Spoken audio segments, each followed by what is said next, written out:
Les briseurs de mythes n'aiment pas les poules mouillées. Aujourd'hui, quelques volatiles vont en faire la douloureuse expérience et y laisser pas mal de plumes.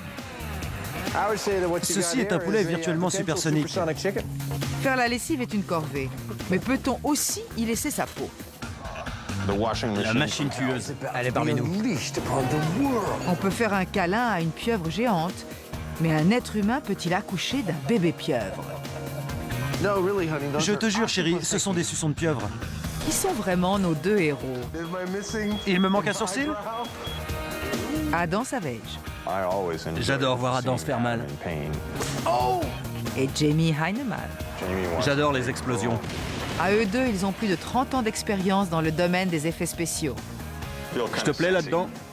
Ils ne se contentent pas de s'intéresser aux mythes, ils les confrontent à la réalité.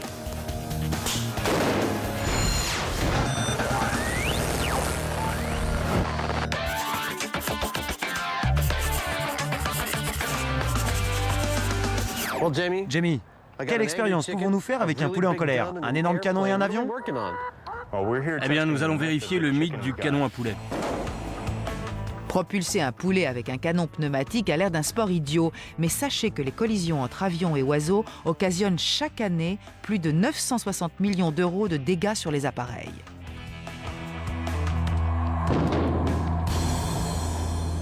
L'armée utilise ce genre de canon pour tester les pare-brises en simulant des collisions d'oiseaux. Que va-t-on vérifier?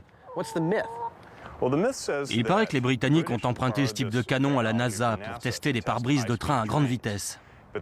Mais ils se seraient aperçus que les oiseaux les traverseraient toujours pour finir encastrés dans les sièges à l'intérieur des trains. C'est dangereux. Oui, les Britanniques étaient paniqués et ils ont contacté la NASA pour leur demander de l'aide. La NASA leur a répondu « N'utilisez que des poulets décongelés ». On va donc vérifier, non pas que ce genre de canon fonctionne, mais qu'il y a bien une différence entre un poulet congelé et un poulet décongelé lancé à 320 km/h contre un pare-brise d'avion. C'est ça. Pour lancer un poulet congelé ou décongelé à cette vitesse, il faut s'équiper d'une cuve hermétique et d'un compresseur pour alimenter le canon à air. Une valve papillon de puissance industrielle dégagera une force explosive permettant de projeter les volatiles à travers le canon. Une carcasse de fuselage et plusieurs pare-brises de rechange serviront de cible. Il y a beaucoup d'histoires dans lesquelles un pays se moque d'un autre, particulièrement avec les États-Unis. Heather Joseph Witham, spécialiste des mythes urbains. Dans certaines versions, c'est la Royal Air Force canadienne qui a inventé le fameux canon à poulet. Et ce sont des constructeurs d'avions américains qui n'arrivent pas à s'en servir. Le meilleur endroit pour acheter des morceaux d'avions de tourisme, c'est la case de Ken Faith à Sacramento. Je crois qu'on va trouver votre bonheur par ici. Dans cette collection impressionnante de pièces d'avions d'occasion, Jamie et Adam devraient trouver un fuselage et un jeu de pare-brise. J'adore ce genre d'endroit. Je passerai des heures à regarder les jauges, les casques radio et les sièges. Et les casques! Regarde, celui-là a dû être victime d'un poulet. Que penses-tu de celui-ci? Il a 2 panneaux au lieu d'un.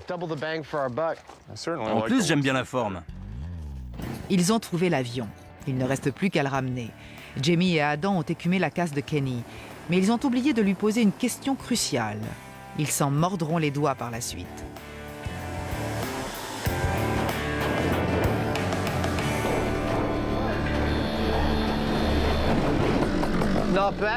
Bon boulot, chef. Excellent. C'est la première fois que je fais ça. Continue. C'est bon. J'ai transporté pas mal de trucs bizarres dans mon pick-up. Ça en fait un de plus.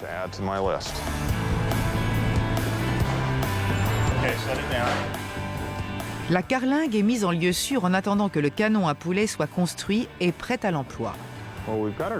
On a trouvé notre cible. Maintenant, la partie la plus dure commence. On va fabriquer le canon à poulet.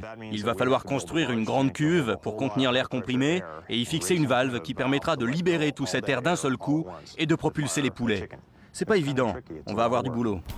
Mais Jamie est un spécialiste de l'air comprimé. Il l'a déjà prouvé par le passé. Yeah, baby. Il a construit ce distributeur de boissons un peu agressif pour une pub télé.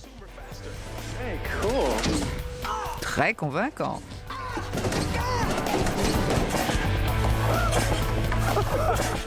J'avais compris qu'il fallait un système de mise à feu équipé d'une grosse valve, qui puisse lâcher une grande quantité d'air comprimé d'un seul coup.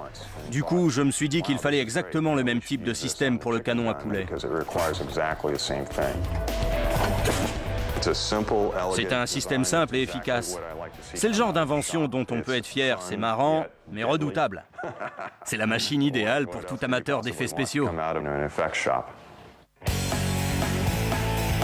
Le moment est venu de se mettre en quête de la précieuse cuve. Ce terrain vague est un véritable supermarché de cuves usagées.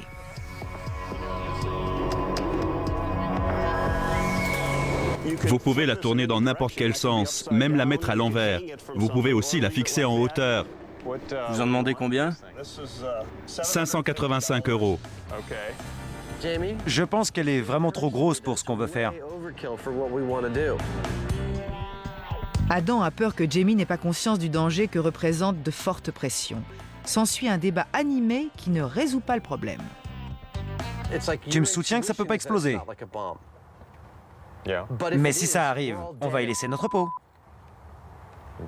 Oui, tu as tout à fait raison, mais... Même si c'est toi qui as raison, c'est stupide de prendre le moindre risque. Écoute, réfléchis calmement avant de t'énerver comme ça. N'importe qui de sensé te dira qu'une pression de 18 kg par centimètre carré, c'est une bombe à retardement. Quand Jamie me sort, ça m'inquiète pas plus que ça, là je ne marche pas. Adam s'est un petit peu mis à flipper au niveau de la sécurité. Je ne dis pas qu'il a tort. On doit prendre très au sérieux l'éventualité que la cuve explose et blesse quelqu'un. Mais sincèrement, je crois que ça n'arrivera pas. Mais Adam n'est pas convaincu. Il a cherché de son côté pour trouver une autre cuve. J'en ai dégoté une qui fait la moitié de l'autre et qui me paraît bien. Le type habite à Petaluma. D'accord. Il me faut du blé et les clés de la bagnole, papa. Tiens, 390 €. sois prudent. À moi, Las Vegas. Avec son pactole en poche, Adam part acheter la cuve qui permettra aux deux compères de faire de gros trous dans leur fuselage d'occasion. C'est prévu pour combien? 14 kg par centimètre carré. Parfait. C'est ce qu'il nous faut. On y va. Pendant ce temps, Jamie a trouvé une énorme valve papillon qui libérera l'air comprimé.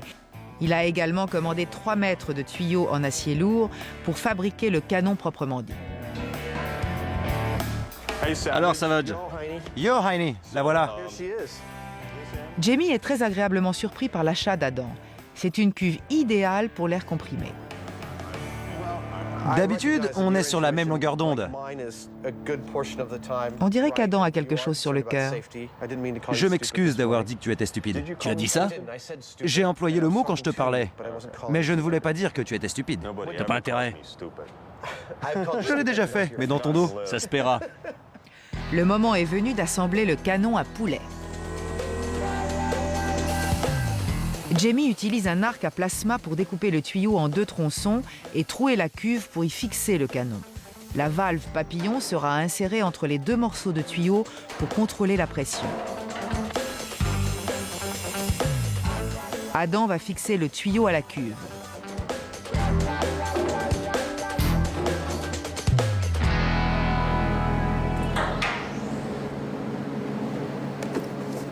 La branche de mes lunettes vient de tomber pile dans le trou de la cuve, qui est bien trop lourde pour être bougée. Quelqu'un a du chewing-gum? La preuve que nos amis ne sont jamais à court d'idées. Et voilà, une branche de lunettes. Je vais pouvoir me remettre au boulot.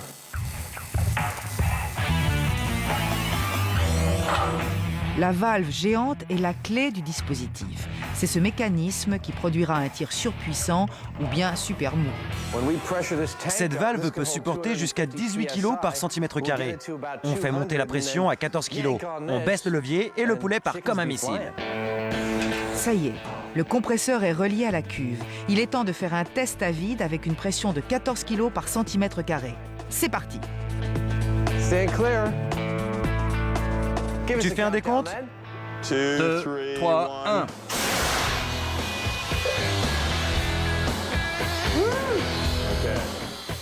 Le résultat est impressionnant, mais il ne s'agit en fait que de vapeur d'eau chaude, formant de minuscules gouttelettes à cause de la décompression soudaine. Ça fait l'effet d'un camion qui passe à fond à côté de toi. Je me demande quel bruit fait un poulet qui passe le mur du son.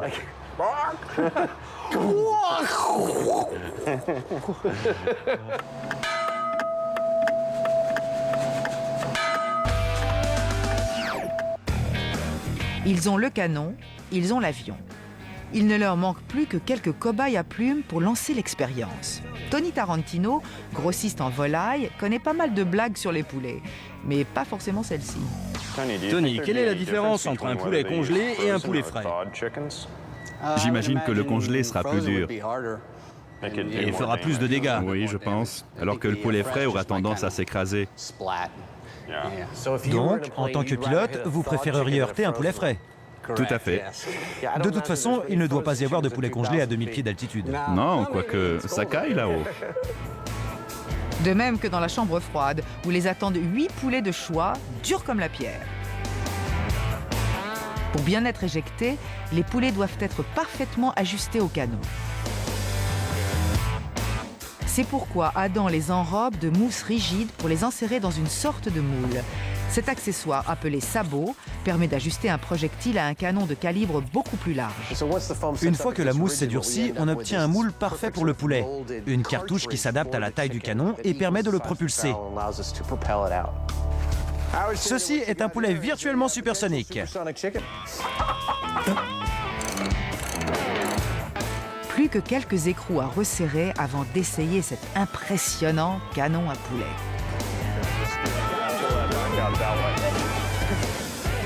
À l'arrière du convoi se trouve Bruce Bradford, un spécialiste des canons géants.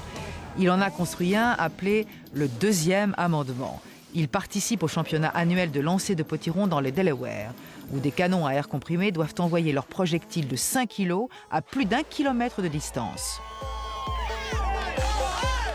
Bruce a remporté les 2 derniers concours. Il est évidemment le consultant idéal sur un tel projet. Ce canon a de la gueule. Il a tout ce qu'il faut, une cuve, une valve et un canon. Adam a fait un super boulot de soudure. Je pense que les poulets vont voler à grande vitesse. Les premiers tirs d'essai approchent. Ne sachant pas à quelle puissance de feu s'attendre, par mesure de sécurité, l'avion est placé dans une cabine de protection. Rapproche-le. Un tir d'essai est nécessaire pour ajuster la visée. Une plaque de plexiglas va permettre de protéger le pare-brise. Premier essai avec un poulet congelé. Voyons voir. La cuve est réglée sur une pression de 10 kg par centimètre carré. Et voilà. Premier poulet chargé. Je suis prêt. Le canon à poulet est armé. Je me recule. Attention. 3, 2, 1.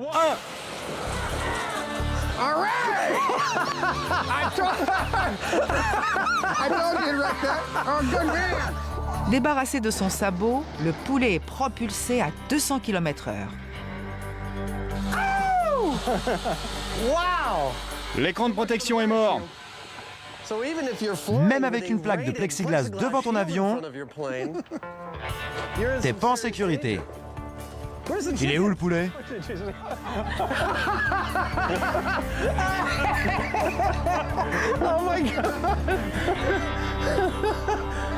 T'imagines les dégâts chez le voisin si on n'avait pas mis la cabine? J'ai jamais fait un truc aussi destructeur. J'adore ça. Ouais, c'est trop bien. On tente un poulet frais? Le pare-brise est remplacé pour le tir suivant. Il s'agit maintenant d'un poulet décongelé. La grande question est, l'impact sera-t-il aussi destructeur qu'avec un poulet congelé? 3, 2, 1.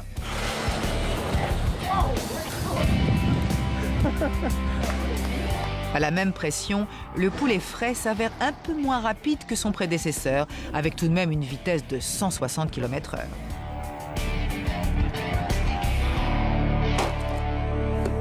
Pour les tirs suivants, la pression est abaissée de plus de la moitié. Nos amis espèrent en effet voir une réelle différence entre le frais et le congelé à une vitesse réduite. Et 3, 2, 1. Un nouveau poulet congelé est tiré et atteint plus de 200 km/h. Jamie, aucune différence de vitesse entre 10 kg et 4 kg de pression. C'est peut-être le premier tir qui a foiré. Le poulet est peut-être parti alors que la valve n'était pas entièrement ouverte. La vitesse de libération de l'air est cruciale. Bruce est parvenu à envoyer un potiron de 5 kg à plus d'1 kilomètre de distance. Parfois, ça va aussi loin avec 5 kg de pression qu'avec 15, Sans blague. suivant la vitesse d'ouverture de la valve. Une nouvelle tentative avec un poulet frais, mais avec moins de pression. 3, 2, 1. Surprise, il est chronométré à la vitesse de 213 km/h. En fait, le poulet frais fait un plus gros trou que le congelé. Ce qui semble assez logique. C'est vrai, il s'étale plus à l'impact, bien que ce soit toujours la même masse qui heurte la même surface. Pour l'instant, tous les poulets traversent le pare-brise. Pour déterminer précisément à quel moment la différence se fait, il va falloir réduire progressivement la pression de tir pour trouver cette vitesse critique. La pression est encore réduite avec un autre poulet congelé. Puis un autre poulet frais. Mais le résultat est toujours le même. Chaque tir est dévastateur. J'hallucine. Le mythe serait-il faux? Je crois qu'on peut le dire. Mais il y a un hic. Les pare-brises testés n'étaient pas certifiés anti-collision avec les volatiles. Là, on s'est bien planté. On était censé tester la différence de résistance d'un pare-brise d'avion face à des poulets frais et congelés, alors que le pare-brise des Piper Cherokee n'est même pas garanti anti-choc. Ouais, c'est comme si on avait testé la différence entre un 22 mm et un 357 en tirant sur une boîte en carton. C'était marrant, on a tout explosé, mais notre expérience n'a rien de concluant. Pour l'instant, nos petits camarades sont au point mort. Mais ils réfléchissent déjà à une autre façon de mesurer la force d'impact d'un poulet.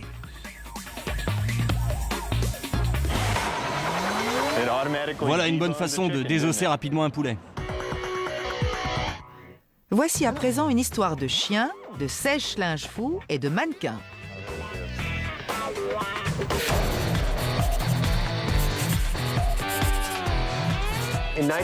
En 1998, on raconte qu'un habitant de Charlottesville a essayé de bourrer 23 kilos de linge dans sa machine à laver. Le type cherche à tout faire rentrer d'un coup dans la machine. Il se met debout sur ses 23 kilos de linge et il saute dessus à pieds joints jusqu'au moment où il marche accidentellement sur le bouton de mise en marche. Il tombe à moitié dans la machine, il se coince les pieds dans le linge, il se cogne contre une étagère, fait tomber une bouteille d'eau de Javel, il en prend plein les yeux, il en avale un peu. Là, son chien arrive pour voir ce qui se passe et le type se met à tourner dans la machine, se cogne contre l'étagère et renverse du bicarbonate de soude. Le chien prend peur et se met à uriner sur le bicarbonate. Le mélange provoque une petite explosion qui fait démarrer le cycle de séchage et fait tournoyer le type à 110 km/h. Du coup, il se recogne contre l'étagère et meurt sur le coup. C'est n'importe quoi. Adam et Jamie vont devoir se procurer du pipi de chien, mais nous n'en sommes pas encore là. Première étape, acheter une machine à laver. On voudrait voir la plus grosse que vous ayez. La plus grosse? Grosse capacité pour un usage intensif. Elle peut contenir 23 kilos de linge? Ouais, C'est vrai? oui, je pense. Alors Adam, Je préfère celle-ci. Elle a l'air d'en contenir davantage. d'accord. On a choisi une machine de bonne marque, avec une très grosse capacité, en espérant qu'elle sera suffisamment puissante. Mais l'un des aspects de cette histoire semble déjà sujet à caution. Un détail de l'histoire paraît très peu crédible. Le fait que le type se soit retrouvé dans une machine à laver en marche semble impossible. Toutes les machines de ce magasin se bloquent automatiquement en cas d'ouverture du capot. En tout cas, cette visite prouve une chose. Adam ne peut pas quitter un magasin sans acheter n'importe quoi. En installant ça sur le placard à jouets de mes gosses, je pourrais me faire un peu de fric. Deuxième étape, se procurer une tonne de fringues. Adam connaît un magasin pas cher, idéal pour ça. Rayon hommes, femmes, enfants, ou alors de la lingerie. Ça fait pas mal de petites culottes, 23 kilos. On se sert souvent de lingerie dans cette émission. C'est vrai.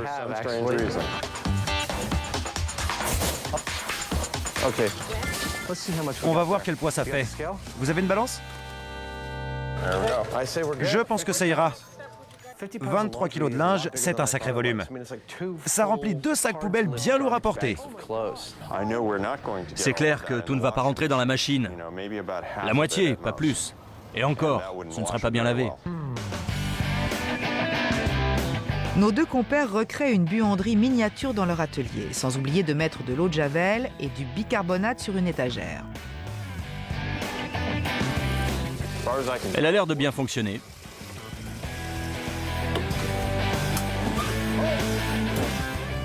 Mais il faut désactiver le système de blocage automatique en cas d'ouverture.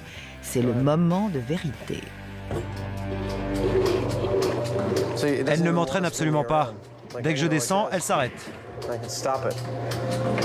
Donc le mythe ne tient pas. On a fini. Pas encore. Vérifions si on peut vraiment la faire tourner avec dedans 23 kilos de fringues. C'est parti!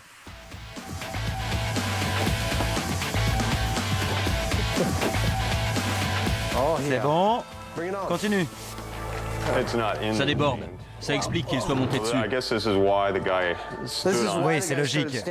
Mais il nous reste quand même 5 kilos de fringues et j'arrive même pas à enfoncer mes pieds dedans.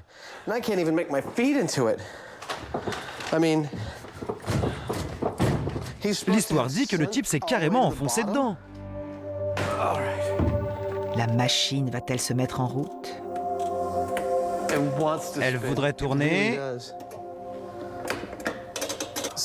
mais rien ne se passe, ça ne bouge pas.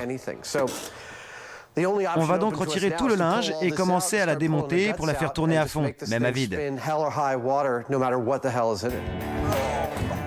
Jamie et Adam vont enfin pouvoir s'en donner à cœur joie. Et tout démonter. Ça, on enlève. Je sais même pas à quoi ça sert. Ça, c'est l'embrayage. Ouais, sûrement. Il n'y a pas de courroie à première vue. Si on la faisait tourner en cycle léger, on pourrait voir ce que ça donne. Ça va être sympa. Combien d'entre vous ont déjà vu fonctionner une machine nue? Pour éviter les accidents, les machines à laver sont équipées d'embrayages d'urgence. Ils sont censés bloquer la machine et empêcher le moteur de lâcher. Pour que cette machine puisse entraîner un humain, il faut désactiver son embrayage.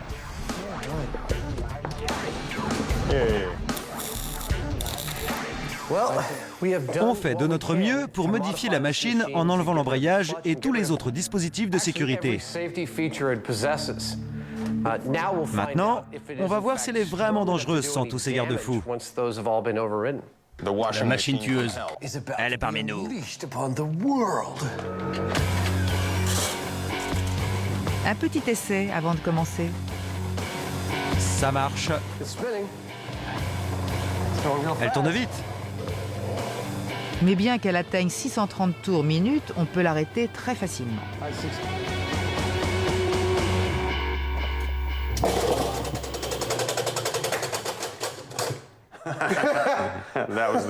Ça doit être le truc qui a failli se casser quand on a enlevé l'embrayage. La pièce en plastique. Ouais, sûrement. Le moteur a très peu de puissance. Ce prototype de machine tueuse ne restera donc qu'une banale machine à laver. Si c'est censé être l'un des moteurs les plus puissants pour une machine à laver grand public, alors c'est une preuve supplémentaire que cette histoire ne tient pas debout. C'était un mythe. Mais comme on a l'habitude d'aller jusqu'au bout, on va vous montrer ce qui se passerait si le moteur était réellement puissant. Cette grosse machine un peu molle va subir une mutation totale. Exit le petit moteur de série pour un remplaçant bien plus musclé. Nos amis adaptent sur la machine un moteur de voiture électrique que Jamie avait justement sur une de ses étagères.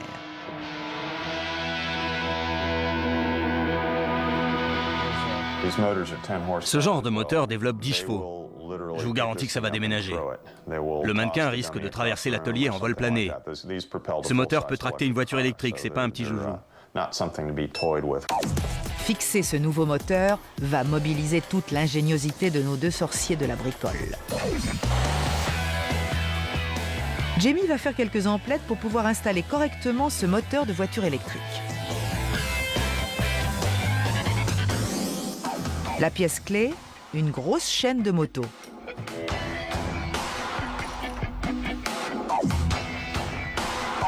Et voilà le travail. On a tout prévu pour que ça marche à fond. Jamie a fait venir un invité, son fameux robot distributeur de boissons. En le connectant à la machine à laver, il pourra facilement déterminer la vitesse de révolution du tambour. Le robot va produire une puissance énorme, qu'on peut réguler de faible à très puissant. Quand on sera au maximum, ça finira par faire tout péter. Cette machine n'a pas été conçue pour supporter ça. Donc les pièces vont lâcher les unes après les autres, jusqu'à ce qu'il n'y ait plus de machine à laver du tout. Il ne restera qu'un moteur surpuissant et un tambour complètement modifié dans lequel on pourra faire voler le mannequin. Maintenant, ce truc ressemble plus à une voiture électrique qu'à une machine à laver. Il est temps de mettre en marche la machine folle. Ça va déchirer, faites gaffe.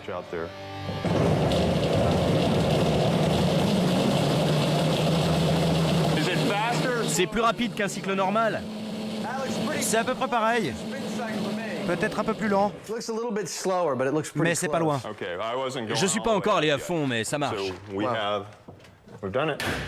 Ouais, ça marche. Bon, j'éteins tout. La machine est prête. À présent, il faut s'atteler à la partie la plus délicate de cette expérience.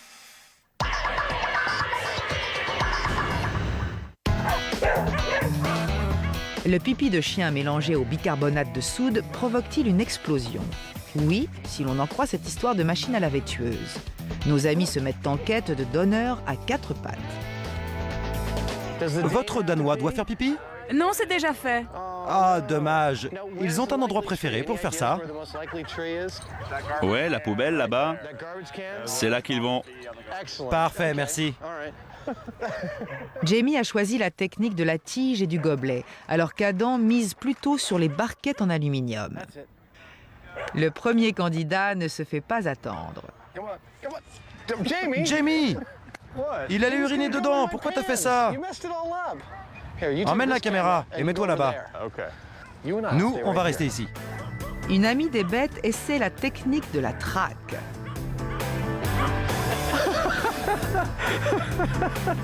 Ailleurs dans le parc, un chasseur solitaire tente une approche plus subtile. Vous croyez qu'il a envie? Non. Bon, je laisse tomber. Mais une bonne âme finit par triompher. Merci beaucoup, c'est super. Quelques instants plus tard, la technique de la traque finit aussi par payer. Splendide. C'est génial. Il n'y en a pas beaucoup, mais ça suffit largement. C'est bon.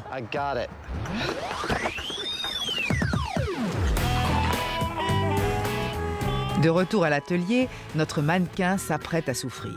Même pour un mannequin habitué au crash test, Adam et Jamie lui en font vraiment voir de toutes les couleurs. Ils l'ont déjà balancé plus d'une fois. Ils l'ont écrasé. Ils l'ont fait exploser. Et pourtant, Il est toujours entier. il est toujours prêt à remettre ça.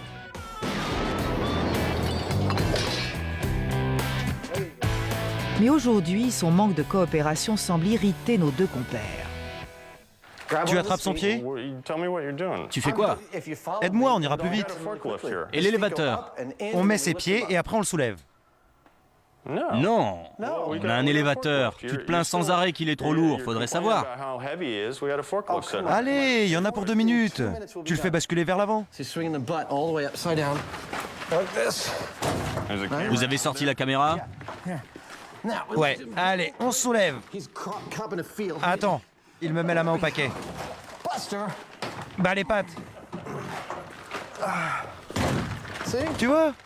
On a déjà fini. C'était pas dur, tu vois? Puis ses jambes sont ensevelies sous les fripes. Arrête, tu mélanges le blanc et les couleurs. On installe l'eau de javel. C'est parti. On va pas rester trop près. Le moment est venu d'animer le monstre.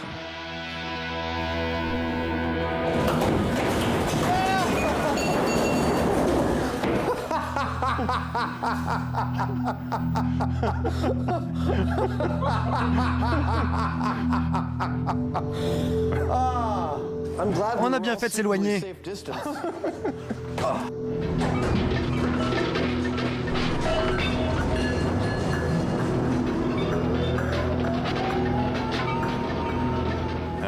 C'était vraiment excellent. On aurait dit une toupie ou un diable de Tasmanie. Voici maintenant la dernière étape. Voilà la soude. Il y en a partout. C'est clair qu'un chien affolé viendrait pisser exactement là. Il y aurait de quoi s'affoler. Voici nos échantillons durement acquis. Voyons si ça explose. Une explosion? Mieux vaut s'habiller en conséquence. Je vais verser l'urine sur le bicarbonate de soude. Si le mythe dit vrai, ça devrait exploser. Mais si tout va bien, il se passera que dalle. C'est parti!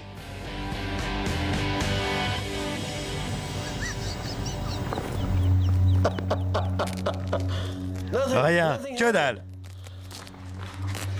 File-moi le pipi du Jack Russell Terrier. Ça devrait marcher. Ce sont des bêtes hyper actives. Tout le monde derrière l'écran de plexiglas. T'es prêt? Attention! Ça alors, rien ne se passe. Pas la moindre explosion.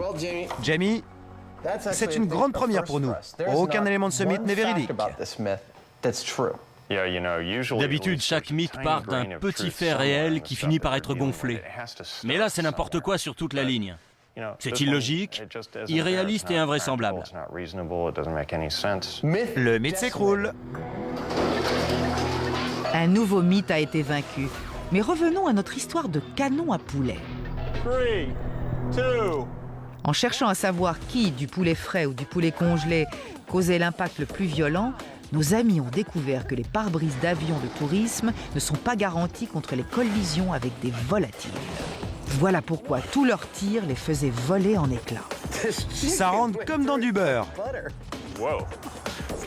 Suite et fin de l'opération poulet. Pour arriver à une conclusion sans appel, nos amis changent de méthode. Fini les pare-brises. Les poulets sont projetés contre une plaque d'acier épais.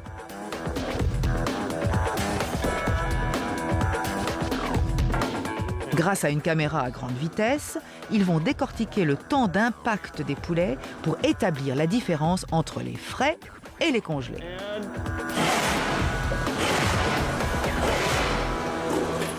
Les 3 poulets congelés sont chronométrés à plus de 200 km/h. Temps d'impact, 7 millisecondes. Une bonne façon de désosser rapidement un poulet. 3, 2, 1.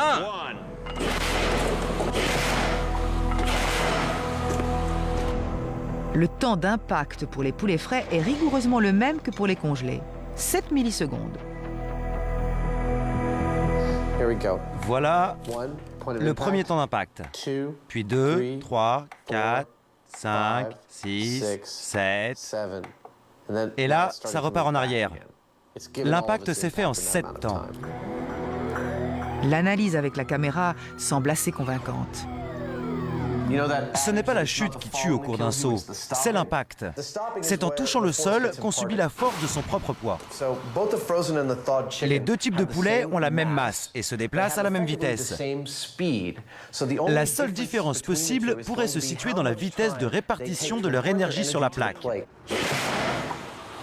Or, la caméra nous montre que les deux types de poulets libèrent la totalité de leur énergie en exactement 7 millisecondes. Il n'y a donc aucune différence. Donc le mythe ne tient pas. À cette vitesse, aucune différence entre un poulet frais et surgelé.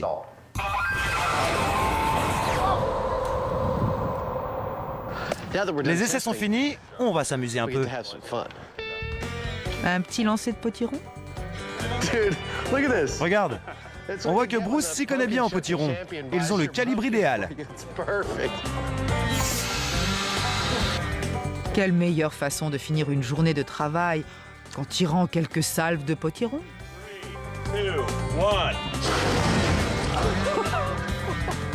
Je ne l'ai pas vu passer. À mon avis, notre potiron s'est fait la malle par ce trou. Le voilà. Je peux faire un trou? 3, 2, 1...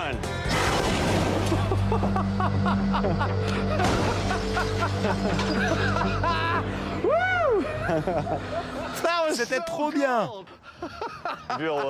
Ça doit chatouiller entre les jambes quand ça part, non? Ouais, c'est pas désagréable.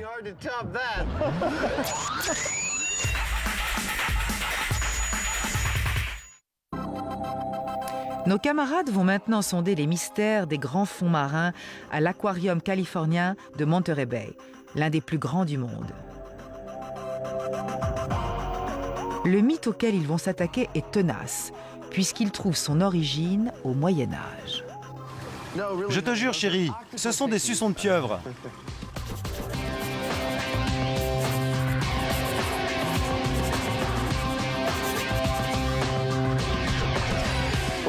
Ça a l'air complètement délirant, mais je crois qu'on va bien se marrer. Un jour, une femme s'est présentée à l'hôpital avec des douleurs abdominales. Après l'avoir auscultée, les médecins ont estimé qu'elle était enceinte et lui ont fait une césarienne d'urgence. Mais ce qu'ils ont retiré de son ventre était en fait une pieuvre vivante. Voilà ce que dit la légende. Il semblerait que 6 mois auparavant, lors d'une sortie de plongée, cette femme ait avalé un œuf de pieuvre qui se serait développé dans son estomac. Je pense que ce mythe est alimenté par la peur des jeunes filles de tomber enceintes et par la peur de leur mère que celle-ci tombe enceinte. Ça me rappelle cette rumeur qui dit qu'on peut tomber enceinte en se baignant dans une piscine dont l'eau contient des traces de sperme, tout ça malgré la présence de chlore. Adam et Jamie confrontent ce mythe à l'avis des experts de l'aquarium. Ce sont des crevettes et des calmars. C'est mon repas d'hier soir. Revenu dans du beurre? Exactement. C'est Julia Mariottini qui est chargée de nourrir ce poulpe géant du Pacifique. Celui-ci mangerait bien la main d'Adam. Il vous trouve à son goût. Vous devez avoir bon goût, visiblement vous l'intéressez.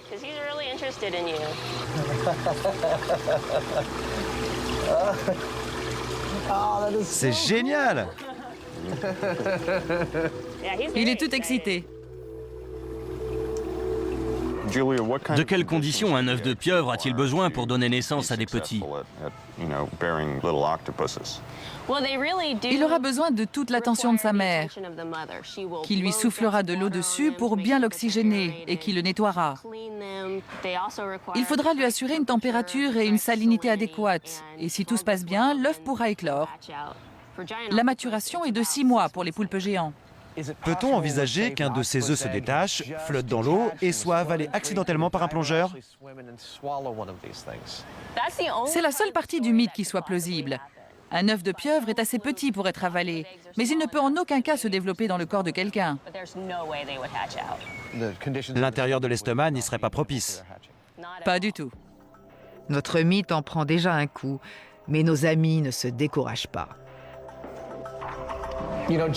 Cette conversation m'a vraiment convaincu que cette histoire est complètement ridicule.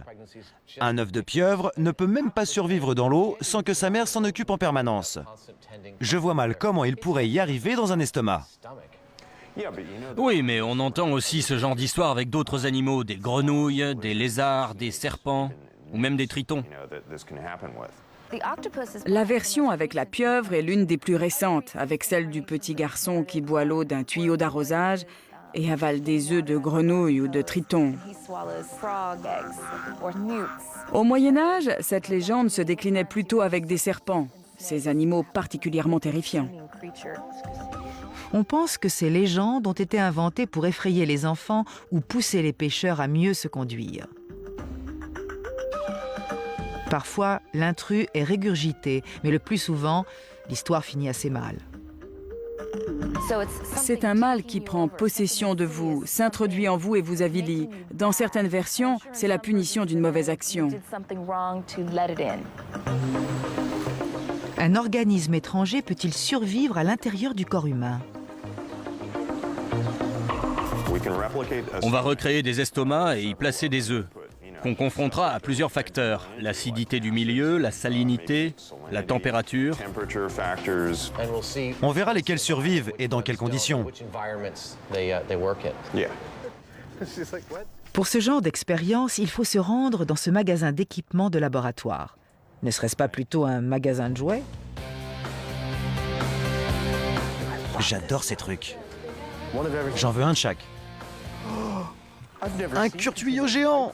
Je ne savais même pas que ça existait. Lequel est le plus doux? Le bocal. Tu crois qu'on a besoin de protège-barbe? T'as pas vraiment une barbe. C'est vrai. C'est une sorte de touffe postiche. Mais qu'a-t-on à dents dans la tête? Quelqu'un me fait signe de l'autre côté. Génial. Quelle expérience unique. C'est assez intime comme truc. Merci les gars. Merci. On a tout ce qu'il faut, Adam? Oui, je pense. De l'acide, du sel, un voltmètre pour tester la salinité de l'eau, un thermomètre et un élément essentiel pour mener à bien notre expérience. Nos précieux cobayes, des œufs vivants. La thèse de la pieuvre ayant été écartée, nos amis se sont rabattus sur des œufs de grenouille et des têtards. Assez petits pour être avalés, ils ne nécessitent pas d'attention constante. On les a fait venir de Floride. Ils ont pas mal d'élevage de grenouilles là-bas. 3 bocaux simuleront 3 milieux différents. Le premier contient de l'eau à la température du corps humain, 37 degrés. Le deuxième, de l'eau salée pour recréer la salinité du corps humain. Et le troisième, de l'acide pour simuler les fluides gastriques contenus dans l'estomac. Un quatrième bocal servira d'échantillon témoin. Qu'est-ce que tu penses de mettre 2 œufs et 2 têtards par bocal? Tu as la pipette? Ouais, c'est parti. Les 4 estomacs de laboratoire sont maintenant prêts à accueillir leur locataire tétard. Prêt à verser l'acide? C'est lequel déjà? Acide, c'est celui-ci. Notre estomac produit de l'acide chlorhydrique, une sécrétion très corrosive. Une seule goutte de cet acide peut dissoudre du bois. Jamie et Adam diluent de l'acide pur jusqu'à obtenir le taux d'acidité d'un estomac. On n'est pas loin là. 1,99, c'est parfait. L'échelle du pH est graduée de 0 à 14. L'eau pure a un pH neutre, soit 7 sur l'échelle. Tout ce qui est en dessous de 7 est acide, et tout ce qui est au-dessus est alcalin. Par exemple, l'acide d'une batterie a un pH de 1, l'estomac de 2, une pomme a un pH de 4, et le lait de magnésie un pH alcalin de 10,5. Il n'a pas l'air d'avoir la pêche. Il est beaucoup moins excité que ses petits camarades. Il reste immobile près de la surface. Bocal suivant, la température du corps. Il verse de l'eau chauffée à 37 degrés. Voilà. Il est aussi beaucoup moins énergique que ses congénères. Pour le bocal suivant, Adam n'hésite pas à payer de sa personne. C'est parti. Adam est en train de mesurer la conductivité de sa salive. Ensuite, on essaiera de reproduire cette même conductivité dans l'eau en y ajoutant du sel. Mesurer la résistance électrique est le meilleur moyen de déterminer la salinité de l'eau, car le sel dilué est un excellent conducteur. La salive d'Adam a une résistance faible, aux alentours de 4 kOhm. J'en mets un. Il a l'air en forme. En pleine forme. Un autre. Dans la solution salée, ils ont l'air bien. On verra ce que ça donne demain. Les têtards ne sont pas faits pour vivre dans un estomac. Mais certains animaux s'y adaptent-ils? Venez voir mes jolis petits vers. Si quelqu'un s'y connaît en créatures peuplant l'estomac humain, c'est bien le professeur Jim McKerrow de l'Université de Californie à San Francisco. Ce professeur de pathologie connaît par cœur tous les mythes sur la question. Pourquoi serait-il impossible à une pieuvre ou un serpent de se développer à l'intérieur du corps humain? L'acide que contient votre estomac a pour rôle de dissoudre la viande et tous les autres aliments. De fait, tout organisme vivant qui n'a pas un moyen de se protéger contre l'acide finira par être digéré aussi. Certains animaux peuvent-ils se protéger contre l'acide? Oui, bien sûr. Le ténia, par exemple, un parasite que l'on attrape en mangeant du porc ou du bœuf mal cuit, ou certaines espèces d'ascarides dont les œufs peuvent entrer dans votre corps et éclore dans vos intestins. Dans les deux cas, ce qui leur permet de résister à l'acide gastrique, c'est une carapace très résistante dont ces animaux sont recouverts. On appelle cela un cuticule. C'est aussi solide qu'un ongle. Grâce à cette sorte d'armure extérieure, ces vers résistent à l'acide gastrique et vont se loger dans l'intestin grêle. C'est le paradis pour eux. Ils ont toujours à manger. Dans les années 1900-1920, on faisait la publicité du ténia comme un moyen infaillible de maigrir. On le vendait par morceaux, accompagné de slogans comme « aucun effet secondaire » ou « facile à avaler ». Aujourd'hui, dans le monde, près d'1 milliard de gens sont infectés par des vers parasites, notamment dans les régions tropicales.